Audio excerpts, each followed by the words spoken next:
Manghuwa tag baki karong gabi una mga ka-Jules. Nindot daw manghuwa og baki pag gabi mga ka-Jules. Kay dili sila idlas. Dali lang sila madakpan mga ka-Jules. Og flashlightan lang nimo ang ilang mata. Dili na maglihok mga ka-Jules. Kay murag malibat man na ilang mata. Murag ikaw ba basig malibat ka sa pagtanaw aning video ah. Alright. Sandali. Sandali. Chop.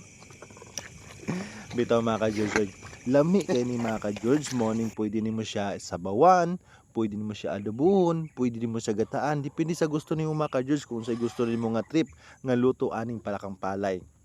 The best jud kay ni siya. Og ang pagdakop ani mga ka-George dapat hinay-hinay lang ka kay layo pa lang makita ani mo ni kay magsulirat man ilang mata mga ka-George, siga ilang mata perminti. Hastang sigaha mga ka-George. Ug mga inaning oras mga ka-George, alas 8 sa gabi ning gawas na jud na nila mga ka-George. Ug daghan jud na sila maglakaw-lakaw diri mga ka-George kay mangita man sila pagkaon. Mo nang dali ra kay sila dakpon mga ka-George pag gabi. Pero pag adlaw lisod kay nimo sila dakpon mga ka-George. Gabi ra gid nimo sila dali dakpon. Another one. What's up, Billy Bird? Diri mi nanulo mga ka-George sa palayan na bagong harvest kay mong gawas man jud na sila. To. Ni. Kalau kapte black juga kokon.